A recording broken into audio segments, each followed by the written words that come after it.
Welcome to Between Two Chairs, Demystifying Commercial Real Estate, the podcast that brings you the latest insights and trends on the South Florida commercial real estate market, with your hosts, Fernando Arencibia Jr. and Jennifer Woolman. In each episode, we dive into the world of commercial real estate and break down complex concepts to make them accessible for everyone. Whether you're a real estate professional, a curious investor, or just interested in the South Florida market in general, Between Two Chairs is the podcast for you. So pull up a chair and join us.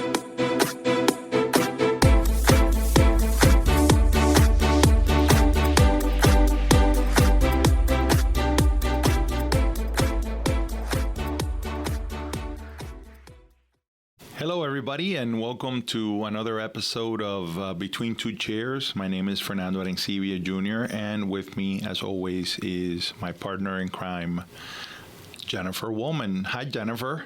Good morning, everybody. Thank you for joining us. Yeah, it's been a whirlwind 2024. I can't believe we're already in February. The first 2 weeks of January were packed. We didn't get to ease into a slow week. Starting off after New Year's, we went full sprint. We had a meeting in Tallahassee for Great American Realtor Days, known as GARD. Every time there is a presidential election, the state of Florida moves up their legislative session to the beginning of January instead of March, which is when we normally hold it.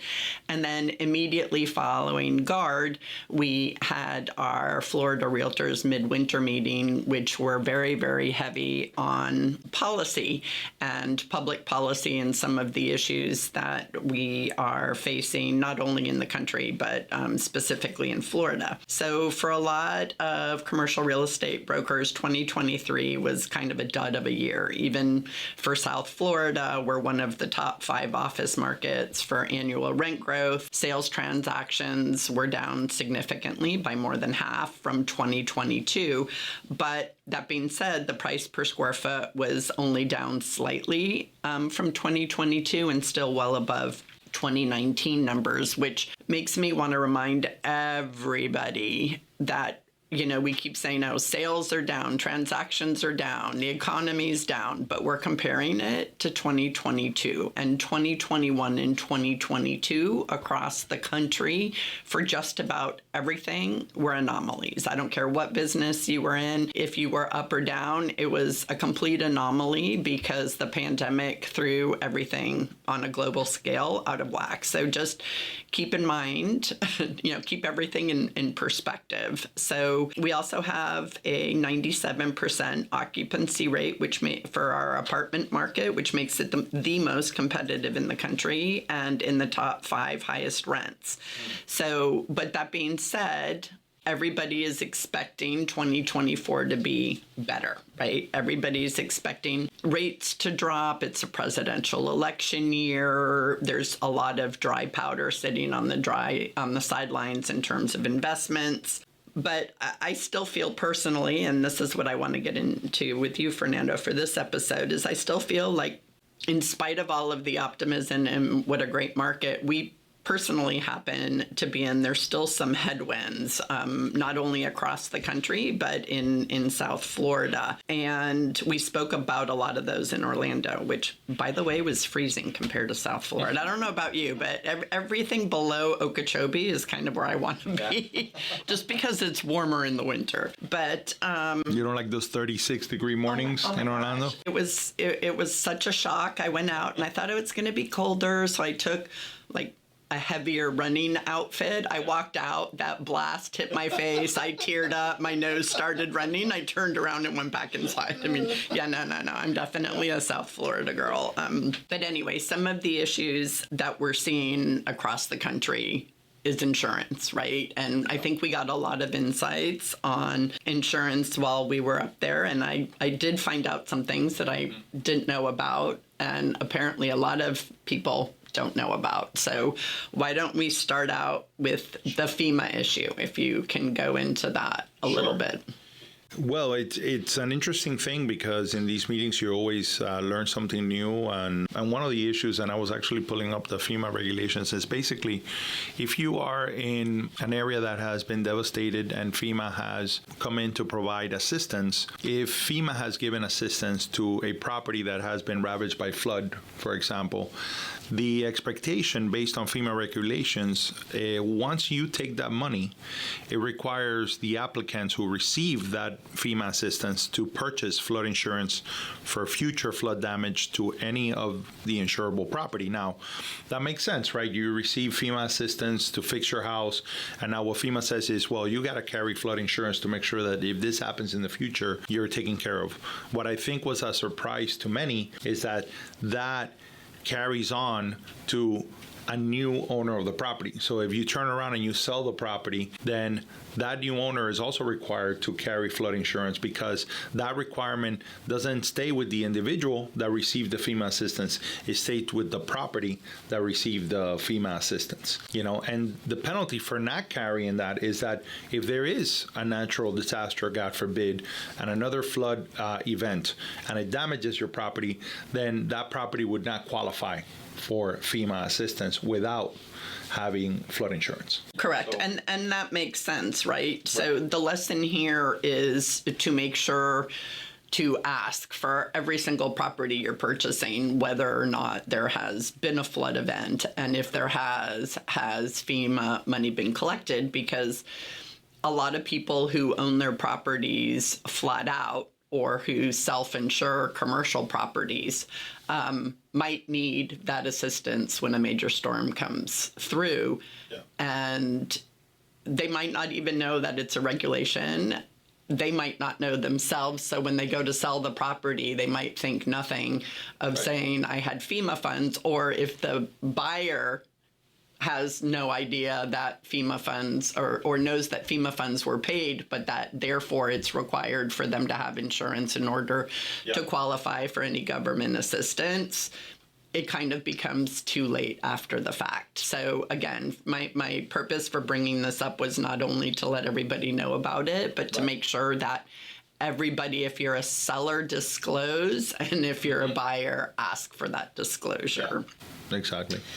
Now, I do want to say that there is some positive news, not overwhelmingly, right, but a big part of the heavy lift that happened last year in regards to addressing the high cost of insurance in Florida dealt with, tort reform and litigation. And to that end, we're starting to see some of the movement or moving in the direction that we were expecting, where we start to begin to see, future-wise, more competition in the market, meaning more private insurers coming into our marketplace, so that competition can foster, a leveling first of cost and eventually a more competitive market when it comes to cost for insurance. One of the things that we're starting to monitor is, for example, if we're looking at tort reform being a big part of this, there are some early signs that the property insurance market is improving and that it is stabilizing. And one of them is, for example, Citizens' total number of new litigated cases that were filed through the first 10 months of 2023 were down 17% compared to that same period, in the prior year. Why is that significant? Because that number was never less from the year before. That number was always higher, and the number of policies and the volume of that litigation was always higher. So now we're starting to see that the litigation is working to that end. The other thing is that a big part of this was the process of depopulating citizens, and we're seeing less number of policies that are being covered by citizens, which means that private insurances have come in to fill that gap, right? And the exposure is also lower for citizens. All things that are positive things here. And one of the things that I think one of the most positive things is that for years we have always been hearing about carriers that were insolvent, right? And that all of a sudden they could no longer carry or reinsure the coverages. And, for the first time in a long time, that has not been the case in 2023. That was not the case in 2023, and we don't expect that to be a case in 2024. In fact, we expect to see new carriers come into the marketplace. And so, again, it's not a dramatic shift, but we are trending in the right direction. Right. And I think, the legislature has done a good job at trying to speed it up. These things take time. Right. And again, insurance and reinsurance is an issue globally just because of all of the major weather events that have been happening throughout the world. So it's kind of a period of adjustment. I know one of the things that the governor has proposed in his budget was to eliminate temporarily some of the taxes and fees that are charged on insurance policies to try to help decrease. Everything that we're doing right now is to try to help decrease the immediate cost while all of these changes go into effect and we're able to see some positive influx in the market. And that segment of the budget is significant because it can save homeowners, between 5 and 6% off of their premium. So, it's a significant savings there. People can see that effect in their premium this year if it passes. Correct. The other thing that we heard about and we're starting to see more of in the market, and we want our listeners to be aware of, because again, it comes to what questions you need to ask when you're buying a property or insurance for that property. Right. And some of those things are that insurance companies are now offering policies that only cover the actual costs, not the replacement cost of the building or of specific parts of the building. Like they might not include a roof. Well, if you own an office condo and your condo association buys some type of policy like that, be careful because there are a couple of issues. One is that if there is a major event and your association doesn't have the reserves to cover, let's say, the full price of a brand new roof, those mean special assessments for you as the owner. And the other thing that it can mean is difficulty in sales, right? It could be difficult to get financing when you go to sell that if a mortgage lender is looking at the overall building, not just your unit within that building, which is what they tend to do. So those are just things to consider and look out for. They're not bad or good. They're just alternatives to the current cost of insurance that both buyers and sellers need to be aware of. Yeah, there's always that concern that not only are we paying more, but we're getting less coverage, right? And Correct. So that's a big component in this. We've always found it interesting that if you have a mortgage, you're required to insure the replacement value of the entire building, regardless of what mortgage amount you owe.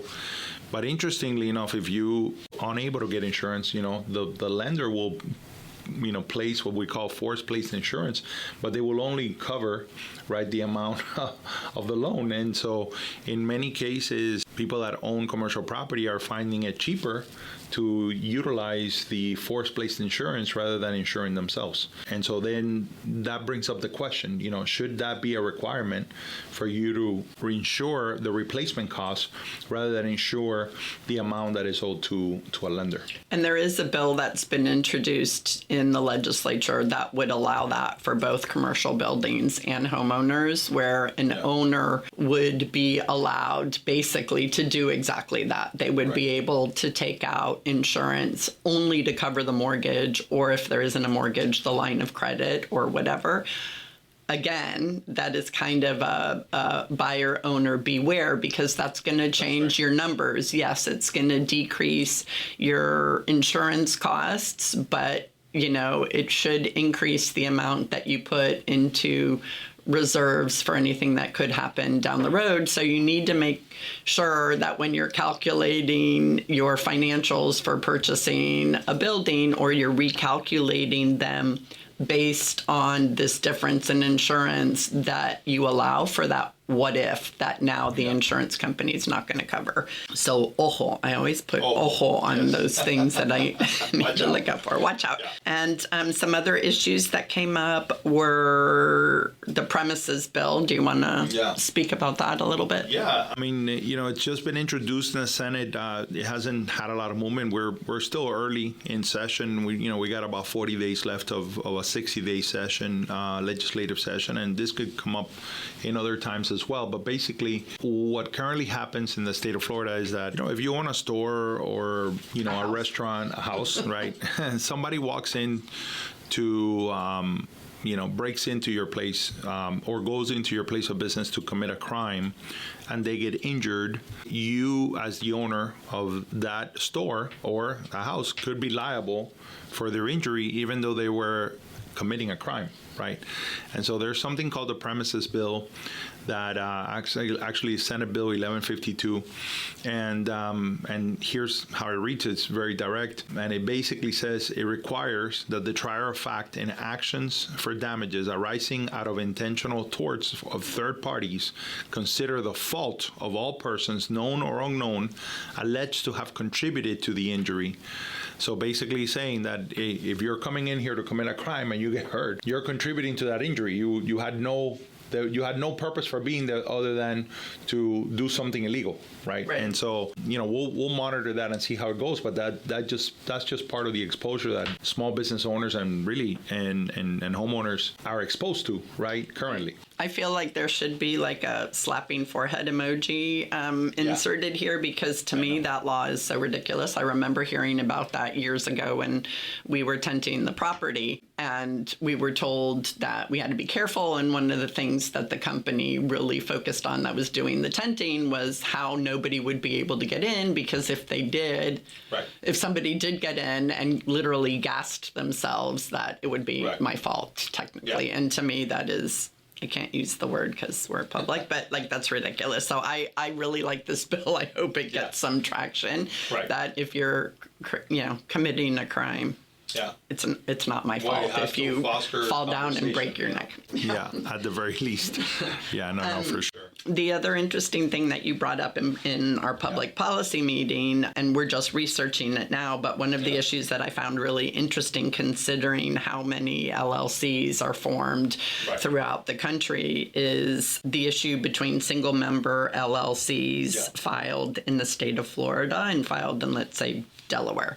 Can you expand on that a little bit? Because I know it's important to us not only as brokers who might be licensed as an LLC, but also for people who are investing in commercial property and might be, or investment property in general, and purchasing the property as a single member LLC. Yeah, so they call it single member or sole member LLCs, and many people have these kind of limited liability companies, right? And what is a sole member LLC? Is basically a limited liability company where there's only one member, right? So it might be you, and you decide, I'm going to start a company. I'm the only owner, 100% ownership of the company, and so I'm going to create a sole member LLC. Well, a multi-member LLC obviously has more than one member, but there is a difference in the liability exposure. Sole member LLCs don't have the same liability protections as multiple member LLCs. In the state of Florida. In the state of Florida. And really, in the majority of states, right? And so what does that mean? Well, if you're a multiple member LLC and your company gets sued and you are found liable, and there is a financial penalty, the remedy is what they call a charging order, which means that the assets and revenue of your company are at peril, right? But your personal assets are protected, hence limited liability, right? However, in the sole member LLC, what the Supreme Court has decided was that to the party that is damaged, or the debtor, for example, that is going after your asset, the charging order is not the only remedy. In other words, they can put a charging order so that they can go after the assets and revenue of the company, but they can also go after your personal assets and your personal revenue. So that is problematic. It's problematic for a few reasons. Number one, there's a lot of people that are exposed. In our industry is even more so problematic because if you're a real estate agent and you want to incorporate as a company, the Department of Business Regulations and Professional Regulations, the DBPR, requires you to you can only register as a sole member LLC, which means that leaves a lot of real estate agents, exposed. That leaves a lot of people exposed in the state of Florida. This is why you see a lot of people that register in Delaware, for example, which is one of 4 states that has equal protection, let's call it that, for LLCs, or Alaska being another one, right? And so I think this is an issue that needs to be researched, and I'm happy that we're in the process of that, and perhaps this is part of the consideration. And one of the things that people say in the banking industry is that you have to know your client. We say that as well. You need to know who you're working with, and part of what I find really interesting here is that if people were registering in Florida because they had equal protections rather than in Delaware or Alaska, it would be easier to find who is the actual owner of the LLC. So, addressing this issue might actually have some side positive effects as well. I find that to be a very interesting positive for the state of Florida that has touted itself, rightfully so, as a very business-friendly state. And I think that that's a pathway that we want to continue. Correct. I agree, and I love it, and to me, it's a no-brainer for the state because we are a business-friendly state, right? That's right. Yeah. That's why we've been so successful. And finally, great news for everybody who rents commercial property in the state. The state sales tax on leases is decreasing again this year. Mm-hmm. It's currently at 4.5%, which we were able to get to kick in December of 2023, and it should drop down to 2% sometime later this year. They're thinking later this summer, but we actually have an inside scoop that it might be earlier. So that's super important because that'll adjust, again, being business friendly, that'll adjust a lot of our, especially the small mom and pops they're getting a lot of pass-throughs on triple nets and everything else. And this will help because at least it's some money off of their rent that has to be collected. For sure. And again, going back to the business friendly and what the realtors do to help support our business and commercial brokers is that, we've been hammering away at this for, I don't even know how many years, at least 5. It's probably closer to 10. But, and now we're trying to, once we get it down to 2, and it's friendly, it's something that the legislature is friendly to, because we did find a backup source of revenue for that with the Wayfair rule. But the main thing is that we're trying to get it dropped to 0, and then in addition to that, have it eliminated from the municipal side, because although the state sales tax is 4.5 going to 2, every single county, with I think the exception of 1 or 2 in the state of Florida, charges their own additional surtax on top of that. Right. So we're hoping to eliminate that as well.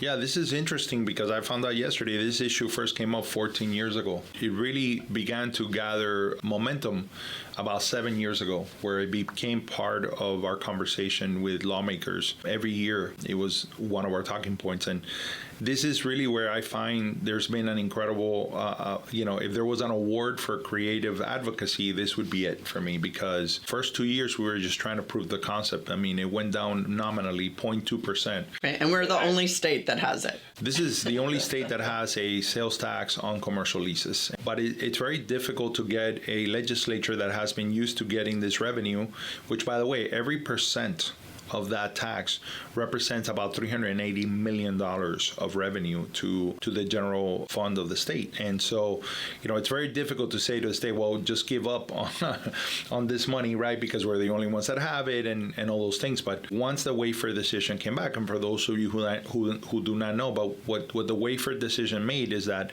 it required online retailers to collect state sales taxes and to remit those sales taxes to the state of Florida. So now that we knew that those funds were coming into the state, we were able to start to get more of a thread of reduction of business rent tax. However, that happened right before the pandemic, so we were, concerned, well, the pandemic is going to take all the air out of the room when we're discussing a reduction in business rent tax. But something very creatively happened, which was to say, once the unemployment fund gets replenished to a certain level at the state of Florida, then the business rent tax would drop to 2%. And we're very happy to say that we were expecting that number to be reduced by August of 2024, and it's looking more than likely that in June of this year, we'll have to see that reduction. And look, when you have business owners that are dealing with higher common area maintenance fees, higher insurance, to have a 4% reduction in what they're paying, it's a significant thing, and it's a perfect time to have that come in. Agreed. And I think we need to do another episode, because I was thinking about the common area fees and everything. Right. And I was thinking about them, especially in like the Class A buildings and some of these areas, just because I've been showing a lot of them lately. Right. And I'm shocked at how big the common area factor has become. So that's for another episode, but usually we used to look at a specific common area factor as being the norm, and now it's significantly higher. And I think that's a separate topic. But to your point, with the sales tax, since that's on the tenant, right, and all of their general costs are going up, decreasing this even a little bit helps, right? And it helps all of us, because as a consumer, I'm tired of paying the higher prices, right, for everything. No, it's interesting, and I'll just throw this as a teaser maybe for that next episode, but I showed a property, they were asking $26 a square foot. Their common area factor was $16, so that's 61% of the base rent was the common area. I mean, that's a significant number, Right. And we've seen that with our own clients that are having, our own landlord clients that are having to raise rents. Their triple nets have gone up so much because between the taxes, right, property taxes in the state of Florida are capped at 10% increase per year, but still you add a 10% increase in taxes plus whatever increase in insurance, which in some cases is 20 to 30% or more. Yeah. You pass that through to your tenant as a landlord, you're going to get to a point, well, one, you can't increase your own rents, right? And what's going into your pocket, because at some point you're going to empty out your retail center or your office building or whatever, because to your point, the pass-throughs become almost as much, if not more, of the base rent. And a lot of property owners are making those decisions, and they. On its face, some people might say, well, okay, what's the big deal? You're covering your expenses, but you're not increasing. Well, the thing is that now the value of that money is significantly reduces, right? Because if you have 5% inflation and now it can't even go up 3%, right? Now that money that dollar is not worth what it used to be, and I can't keep up with CPI. And so it does make a difference, and it adds up. It compounds, and we know the power of compounding. So correct. Yeah. Correct. Absolutely. So, I was hoping to end on a more fun note. That wasn't a very fun note, but things are still good in Florida.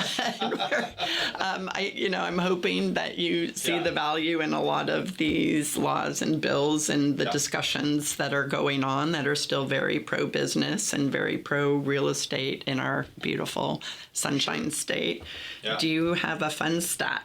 Well, you were mentioning about there is a lot of positivity that is surrounding these issues because, I think part of these issues is also the fact that we are a large economy, and I was looking this up. And so Florida's GDP growth now makes it the 14th largest economy in the world. Wow. We are the third largest economy in the country and the 14th. So 195 countries, we are the 14th largest economy. So that comes with it a lot of intricacies, and a lot of things that have to be addressed. But, it does speak to the fact that a very business-friendly state that attracts industry, enterprising individuals as well, and talent. And so, doing what we can to make sure that that remains the case is an important job and an important part that, a lot of people don't realize the effect that real estate has on that, and that real estate agents or realtors specifically provide as an economic engine and as a force for good in our communities. And I just want to point out, because there's always naysayers, I know never among our listeners are absolutely positively perfect. But for those we're talking about you, Vivian. Shout out to Vivian Macia, who I think doesn't know how to turn us off on her iPod downloads, and so she gets every single one.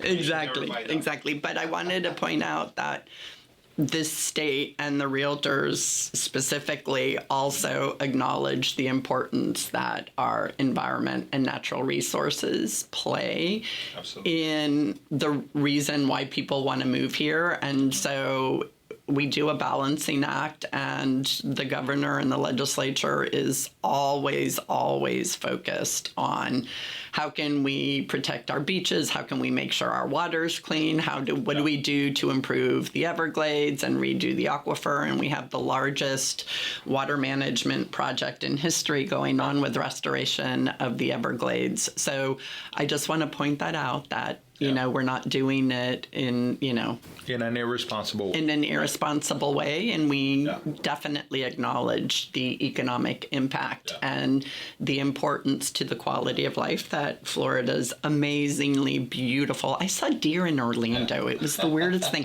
I saw 2 deer grazing, and the backdrop were like all these roller coasters and everything else. But anyway, so it was awesome to see. So my fun stat is really short and sweet. According to Florida Incorporation Services, more than 100,000 LLCs are formed every year in Florida. It didn't specify between single and multiple, but I thought that was interesting. So to your point, it's a good issue for the state of Florida to take on. Till next time, everybody, have a great week. Thank you for joining us and pulling up a chair, and we look forward to hearing any feedback from you guys. It's very much appreciated. Sharing the podcast with your friends, it's always very encouraged as well. Oh, and let's just mention for those who were detail oriented and heard about our hashtag B2C. What were we doing, a competition or a giveaway? Well, when we did hashtag B2C, we realized that it's business to consumer. So we kind of got lost out. So we're coming up with something else. So we apologize to everybody who participated, who got lost in our hashtag B2C. And we'll fix it up and do better research next time. Thank you for playing. Thank you.